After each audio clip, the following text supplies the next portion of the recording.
Assalamualaikum warahmatullahi wabarakatuh. Sahabat Nur Hasanahku yang saya cintai, sebelumnya kami mengucapkan banyak-banyak terima kasih karena saudara sudah kembali ke channel YouTube kami. Apa kabar? Mudah-mudahan kalian semua dalam keadaan sehat walafiat, dimudahkan rezekinya buat sanggup ibadah. Oke sahabat Nur Hasanahku, kali ini kami akan membagikan salah satu kisah murid Sunan Kalijaga, yaitu Syarifuddin atau dalam penyebutan lidah orang Jawa yaitu Saridin, atau yang kita kenal dengan sebutan Syekh Jangkung. Jejak Syekh Jangkung yang dikenal sebagai penyebar agama Islam di Nusantara ternyata bisa ditemui di Kabupaten Kulon Progo, daerah istimewa Yogyakarta. Di sini terdapat makam yang konon menjadi tempat peristirahatan terakhir bagi sosok terkemuka tersebut.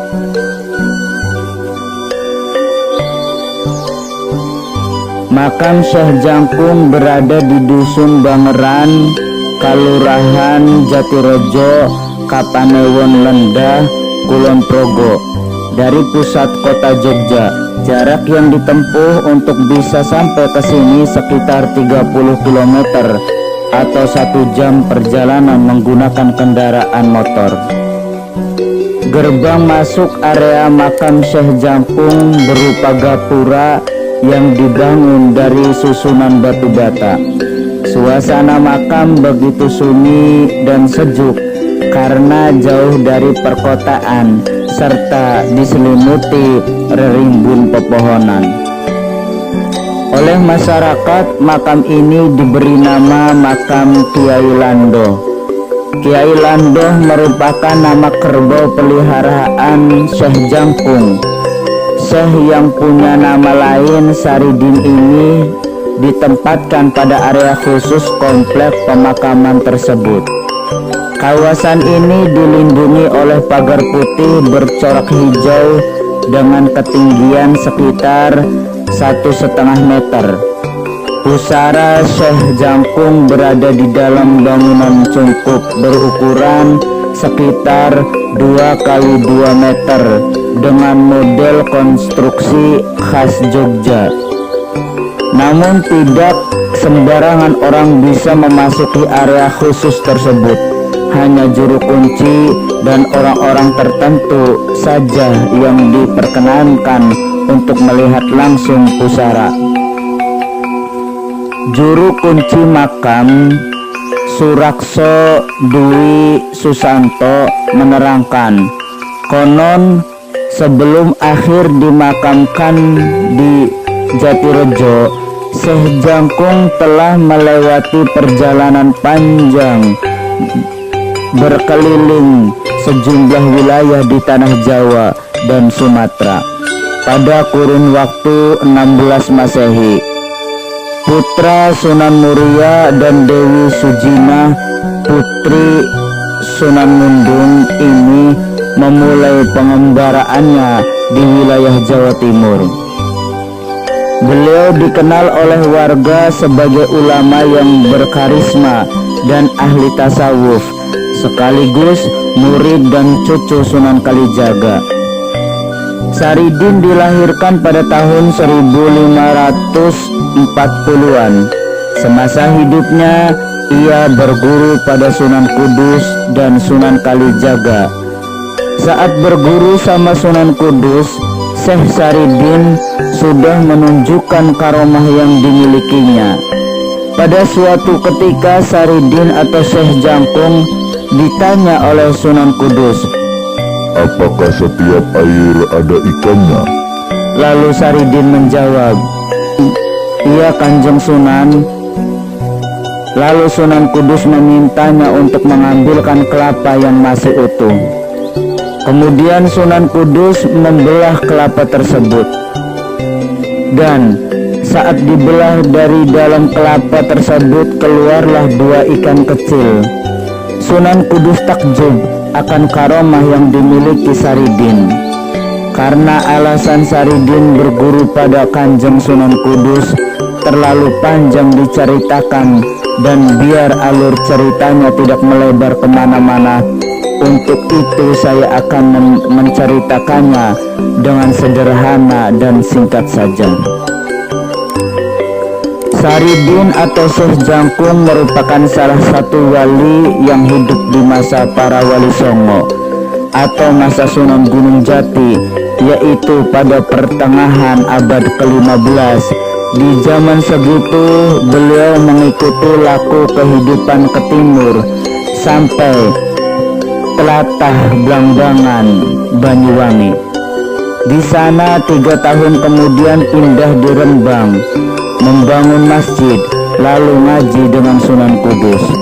Selepas itu Syekh Jangkung kembali melanjutkan perjalanannya hingga sampai di wilayah Pasiraman.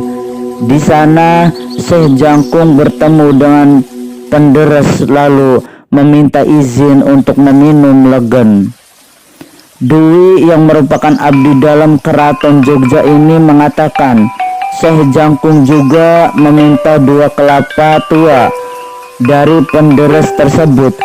Oleh Syekh Jangkung, kelapa tua itu dijadikan perahu guna melanjutkan perjalanannya ke tanah Sumatera, tepatnya di daerah Palembang. Konon kelapa tua itu dijadikan perahu untuk mengarungi lautan selama 9 bulan hingga tiba di Palembang, jelasnya. Sampai di Palembang, Syekh Jangkung mendapati jika wilayah tersebut sedang dilanda wabah penyakit hingga menelan banyak korban jiwa. Karena itu masyarakat Palembang memohon Syekh Jangkung untuk membantu pengobatan, yang ternyata berhasil. Setelah minta doa kepada Allah Subhanahu wa Ta'ala, banyak warga Palembang yang akhirnya sembuh. Karena itu dia dipek atau dipinang mantu oleh Sultan Palembang, dijodohkan dengan Ayu Retno Diluih. Di sana 2 tahun, akhirnya punya anak namanya Roro Sunti Terangdewi. Setelah menghabiskan 2 tahun di Palembang, Syekh Jangkung lanjut, kata Dwi kembali. Syekh Jangkung kembali meneruskan perjalanan, kali ini berlabuh di wilayah Cirebon, Jawa Barat. Sama halnya di Palembang, kedatangan Syekh Jangkung disambut oleh wabah penyakit sehingga dirinya kembali diminta untuk mengobati masyarakat yang terdampak wabah. Di sana juga sedang ada musibah besar, akhirnya diminta mengobati dan sembuh. Dari situ Syekh Jangkung juga dipek atau dipinang mantu Sultan Cirebon, dijodohkan dengan Ayu Pandanarum dan punya anak Raden Mukmin. Dwi mengatakan meski sudah punya keluarga baru di Cirebon, Syekh Jangkung tetap melanjutkan perjalanannya ke sejumlah wilayah di tanah Jawa. Salah satunya wilayah Lendah, Kulon Progo. Di sini Syekh Jangkung membangun masjid yang kini bernama Masjid Al-Furqon. Di sini atau di Lendah ini 2 tahun bangun Masjid Al-Furqon, ujarnya. Dwi mengatakan pengembaraan Syekh Jangkung tidak berhenti di Lendah. Setelah berhasil menyebarkan agama Islam dan membangun masjid, Syekh Jangkung kembali melanjutkan perjalanannya, kini sampai di wilayah Krapyak, Bantul. Diceritakan wilayah Krapyak saat itu masih berupa rawa dan hutan, sehingga jarang ada aktivitas manusia.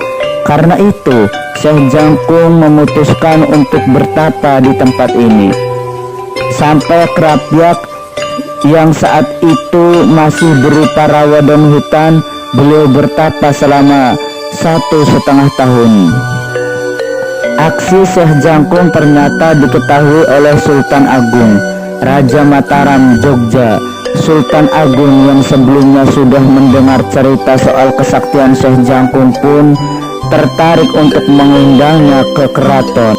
Beliau akhirnya dipanggil ke keraton Mataram untuk beber ilmu. Fokusnya ilmu sejati. Nah, selain itu Syekh Jangkung juga dijadikan kakak ipar Sultan Agung. Jadi beliau menikahi kakak perempuan Sultan Agung, yaitu Raden Ajeng Retno Jinoli, jelas Dwi. Syekh Jangkung menjadi salah satu wali yang memiliki karomah kesaktian yang luar biasa. Salah satu karomahnya yaitu menaklukkan siluman ular penunggu alas roban.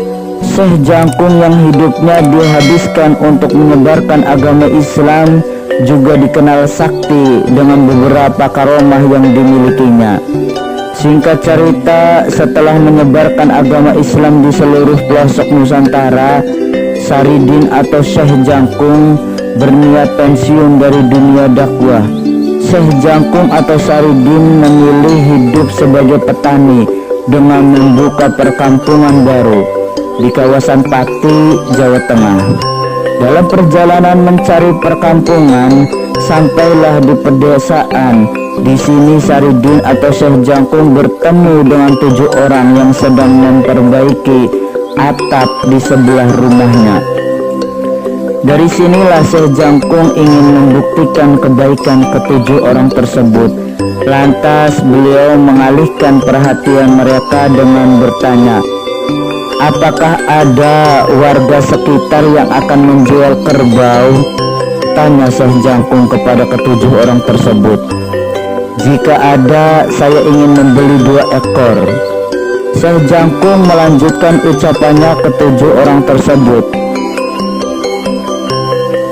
Ke-7 orang tersebut melihat pakaian Syekh Jangkung yang compang-camping dan tidak memperdulikan dengan omongan Syekh Jangkung tersebut. Ke-7 orang tersebut malah menghina Syekh Jangkung dengan jawaban yang menyakitkan. Mereka mengatakan di desanya tidak akan ada orang yang menjual kerbau padanya. Namun kalau mau akan diberikan kerbau yang sudah mati. Namun di luar dugaan, 7 orang tersebut, Saridin menerima tawaran mereka. Lalu berangkatlah mereka ke tempat kerbau yang mati. Saridin menatap kerbau yang sudah tidak bergerak itu. Badannya sangat besar dengan tanduk yang sangat melengkung. Melihat kerbau itu, Saridin lantas sholat dan meminta kepada Allah Subhanahu wa Ta'ala agar kerbau itu dihidupkan kembali. "Sekarang bangunlah," ujar Saridin sambil mengelus-elus tanduk kerbau itu. Satu kejadian yang aneh terjadi tiba-tiba. Kerbau tersebut mengibas-ngibaskan ekornya, menandakan dia hidup kembali. Kerbau yang dihidupkan kembali oleh Syekh Jangkung dikenal dengan nama Kebolando. Mengetahui kejadian aneh itu, serta merta ke-7 orang itu langsung meminta maaf pada Syekh Jangkung. Sejak saat itulah Syekh Jangkung membuka perkampungan di tempat ke-7 orang tersebut, dan saat ini daerah tersebut berada di Kecamatan Kajen, Kabupaten Pekalongan. Dalam peristiwa tersebut, masalah bangkitnya kerbau Lando yang sudah mati itu konon katanya karena Saridin telah memberikan sebagian umurnya kepada kerbau tersebut.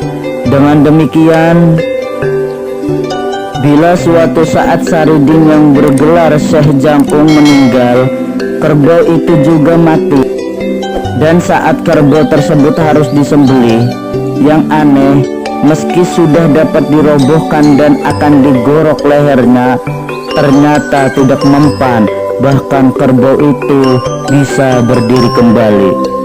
Singkat cerita, Syekh Jangkung akhirnya wafat.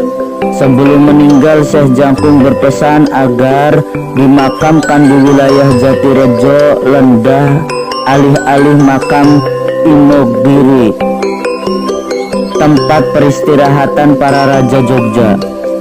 Soal alasan kenapa di sini kurang tahu pasti.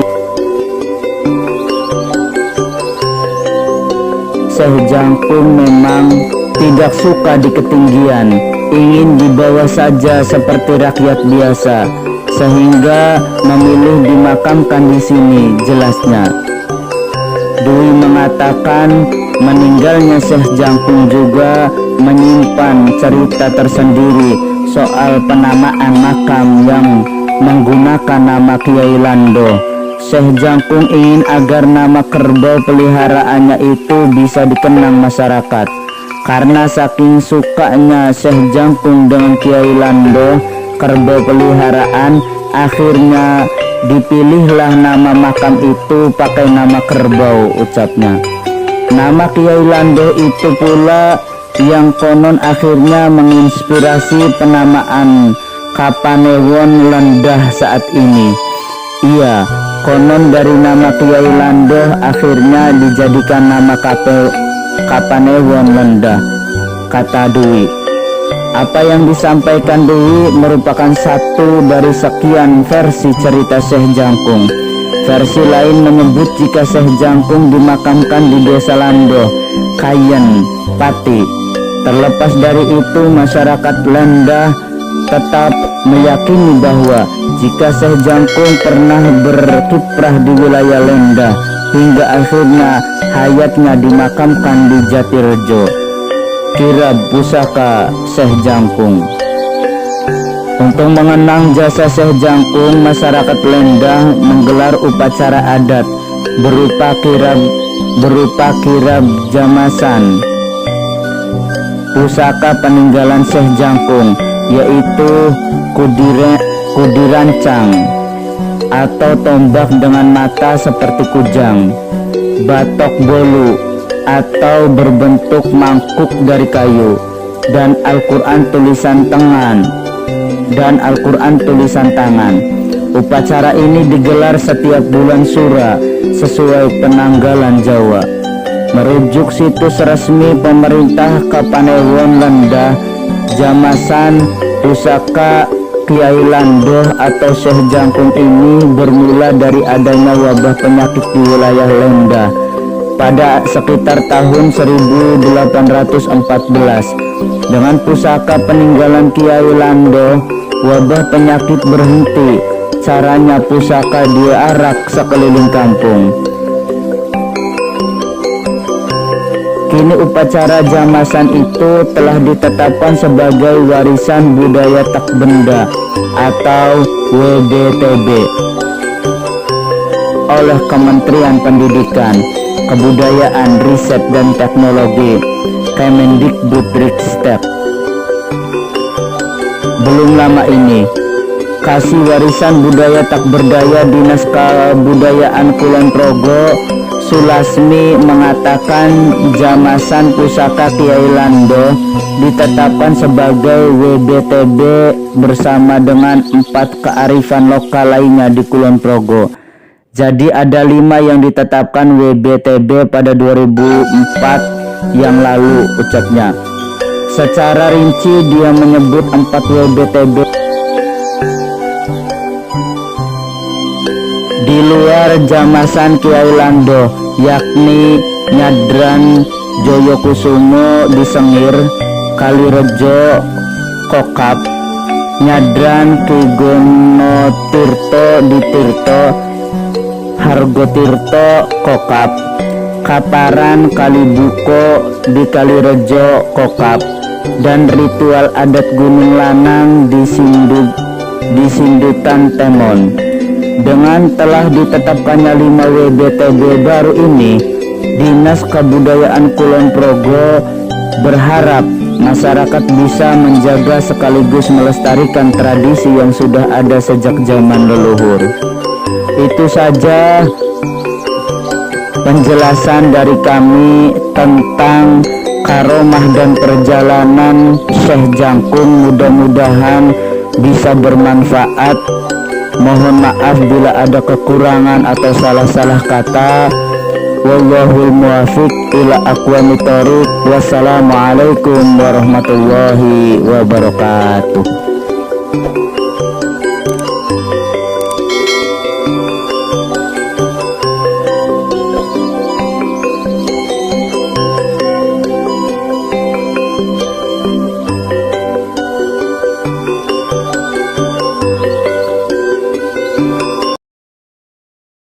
dan Dewi Sujinah Putri Sunan Ngudung, memulai perjalanan spiritual dan intelektualku di Indonesia, khususnya di Karesidenan Pati.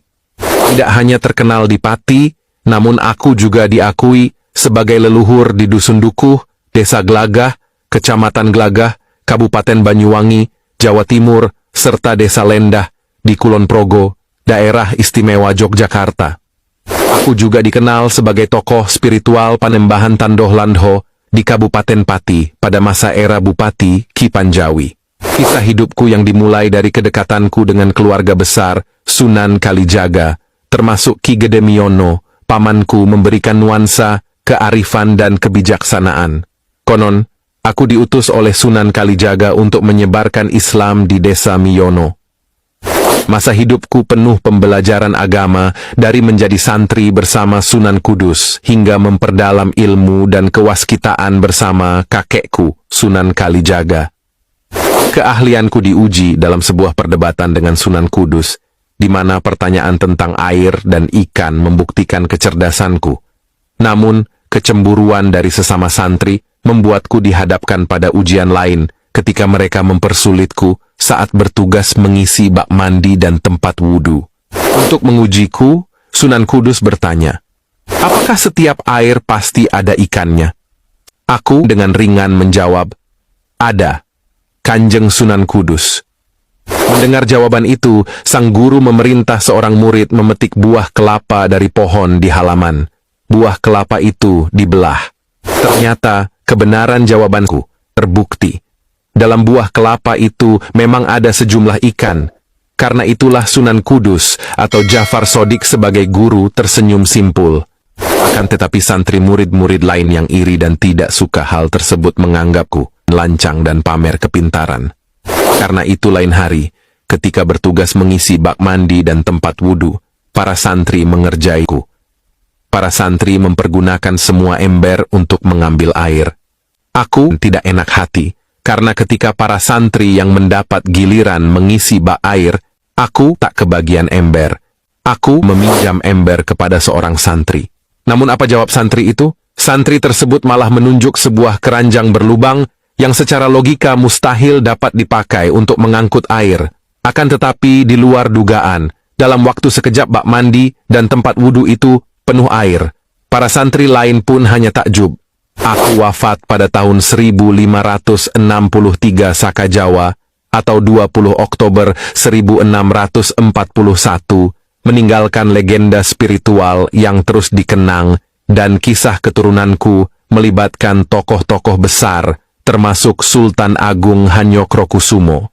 Kisah hidupku menggambarkan perjalanan spiritual dan intelektual yang penuh warna, memberikan kita pandangan mendalam tentang bagaimana aku, Syekh Jangkung, menyebarkan Islam di tengah-tengah masyarakat setempat. Namaku, Syekh Jangkung, memiliki asal-usul menarik, berasal dari logat Jawa yang mengubah kata Syarifuddin menjadi Saridin, dan gelar Syekh Jangkung diberikan oleh guruku dan kakekku, Sunan Kalijaga, karena selalu dijaga dan dilindungi oleh mereka. Jangan lupa ya, subscribe, like, comment, and